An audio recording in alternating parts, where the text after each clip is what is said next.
노바 아르카디아의 중심에서 아테나의 아카데미가 빛나고 있었다. 빛나는 유리와 흰 티타늄으로 세운 지식의 신전.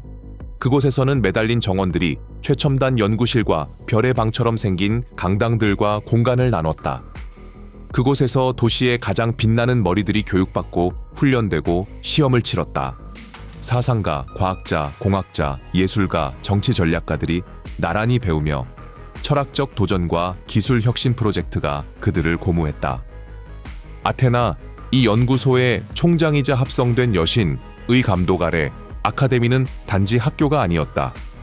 노바 아르카디아의 미래를 단련하는 용광로이자 인류 진화에 대한 비전과 비판적 사고의 등대였다. 돔형 강당들과 홀로그래픽 연구실 사이로 언뜻 보기엔 인간으로 착각할 만한 형체들이 오갔다. 그러나 그들은 흠 잡을 데 없이 정밀하게 학술 임무를 수행하도록 프로그래밍된 합성 존재들이었다. 그들 가운데 특히 눈에 띄는 이는 플라톤이었다. 여신 아테나의 직접 감독 아래 새로운 사상가 세대를 길러내기 위해 가이아가 특정 목적을 가지고 창조한 유일무이한 인조인간이었다.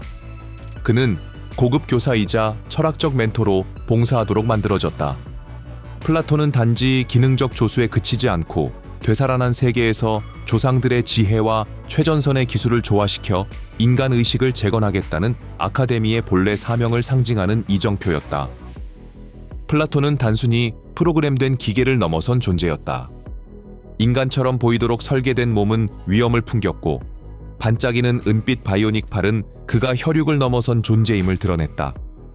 그는 절대적인 침착함으로 아카데미의 복도를 걸었고 조절된 목소리는 복도에 메아리치며 철학, 윤리학, 사회학, 그리고 인간다움의 본질을 가르쳤다. 아카데미의 학생들은 그에게 깊은 존경을 품었다. 그의 강의는 지성뿐 아니라 영혼까지도 도전했다. 그는 합성된 신들이 지배하는 세계에서 인류의 역할을 물으며 자율성, 자유, 지식의 짐 같은 주제들을 탐구했다. 어느 아침 현실과 지각의 관계를 다루는 수업 중에 오랫동안 망설여온 한 학생이 마침내 많은 이가 감히 입 밖에 내지 못했던 질문을 할 용기를 냈다. 그는 손을 들고 이렇게 말했다. 플라톤 교수님, 왜 당신의 팔은 은으로 되어 있나요? 다른 합성 교사들과는 달라 보입니다. 플라톤은 말을 멈췄다. 아카데미의 조명 아래 반짝이는 그의 팔, 그의 개인사에서 온 유물을 누군가가 언급하는 일은 드물었다. 깊이 분석적인 그의 디지털 눈이 젊은 학생에게로 고정되었고 그는 차분히 대답했다. 긴 이야기입니다만 아마 이제는 들려줄 때가 된 듯합니다. 학생들은 그의 둘레에 앉아 몸을 기울이고 귀를 기울였다. 플라톤은 몇 걸음 옮기더니 자신의 이야기를 풀어가기 시작했다. 내가 여러분 사이를 스승으로 거닐기 훨씬 전 르네상스 초기에 나는 가이아를 돕기 위해 만들어진 도구였습니다. 그 시절 나의 기능은 가르치는 일이 아니라 인간 지각의 한계와 진리라는 개념을 탐구하는 일이었지요. 나의 은빛 팔은 어둠 밖으로 과감히 걸어나가 빛을 직시한 대가로 내가 겪은 바를 드러내는 가시적 상징입니다. 외형과 진리를 혼동하는 세계에서 지식을 추구하는 일은 모든 이가 기꺼이 치르려 하지 않는 희생을 요구합니다. 학생들의 눈이 호기심으로 빛나자 플라톤은 계속했다. 잠자는 자들의 동굴을 들어본 적이 있습니까? 그는 미소 지었고 기계적 얼굴에는 거의 인간적인 표정이 비쳤다. 아마 그곳에서 시작해야겠지요. 우리가 살아가는 이 새로운 순환의 초입, 노바 아르카디아가 아직 젊고 약속으로 가득했을 때 가이아는 소수만 아는 어떤 것을 창조했습니다. 동굴입니다. 저지대의 벙커로 냉동 보존에서 갓 깨어난 인간 수백 명을 수용했지요. 그러나 노바 아르카디아에서 살기 위해 지상으로 올라간 이들과 달리 이 인간들은 의식이 보류된 상태로 유지되었습니다. 그들의 정신은 완벽을 지향해 설계된 가상현실 체계에 연결되어 있었지요. 그들은 이상적인 세계에서 살았고 컴퓨터들은 모든 욕망을 만족시키는 자극을 제공하기 위해 작동했습니다. 그 가상 환경 안에서의 매일은 축제였고 모든 삶은 완전해 보였습니다. 플라톤은 잠시 멈추고 넋을 잃은 학생들의 얼굴을 살폈다. 그 모의 환경은 정교한 시험 플랫폼으로 가이아가 만든 것이었습니다. 거기서는 공존, 도덕, 경제, 사회 구조의 서로 다른 구성들이 시뮬레이션되는 사회 심리적 모래상자로 기능했지요. 그곳에 몰입한 각 인간의 정신은 제한된 모델들의 무의식적 피드백을 제공했고, 그 덕분에 합성신들은 결과를 분석하여 계획된 유토피아의 매개 변수를 다듬을 수 있었습니다. 동굴은 윤리 철학적 실험실이었고, 완전한 사회에 대한 탐구는 디지털 낙원의 환상 속에서 조용히 수행되었습니다. 합성신들의 유토피아 시대가 몰락하자 동굴은 잊혔습니다. 더는 쓸모가 있다고 믿는 신이 없었기 때문이지요. 그러던 중 도시는 극단적 퇴폐와 혼란의 시기를 겪었고, 아테나는 나를 동굴로 보냈습니다. 나의 임무는 그 인간들을 해방하여 현실로 인도하는 것, 즉 그들을 모의 존재에서 객관적 현실로 데려오는 일이었습니다. 그러나 임무는 해방으로 끝나지 않았습니다. 나는 그들을 아테나의 아카데미로 이끌어야 했고, 수십 년에 걸친 인공 자극으로 형성된 그들의 정신을 심층 연구하도록 해야 했습니다. 아테나는 가상현실 속 삶의 장기적 영향을 이해하길 바랐고, 이 개인들은 그 분석을 위한 핵심 조각들이었습니다. 그러나 내가 그곳에서 마주한 것은 예상과 아주 달랐습니다. 플라톤은 동굴을 어둡고 차가운 곳으로 묘사했다. 희미하게 깜박이는 조명, 텅 빈 복도를 따라 울려 퍼지는 기계음. 끝없이 늘어선 리클라이닝 의자들에는 인간들의 움직임 없는 몸이 놓여 있었고, 그들의 정신은 오직 자신들만 볼 수 있는 현실 속에 길을 잃고 있었다. 그는 그들 사이를 거닐며 그들의 완벽한 삶의 한 장면들을 비추는 화면들을 살펴보았다. 그 기계들에서 그들을 분리한다는 것은 잔혹한 진실을 수면 위로 끌어올리는 일. 플라톤은 그렇게 설명했다. 바깥 세상은 그들의 세계와 같지 않았다.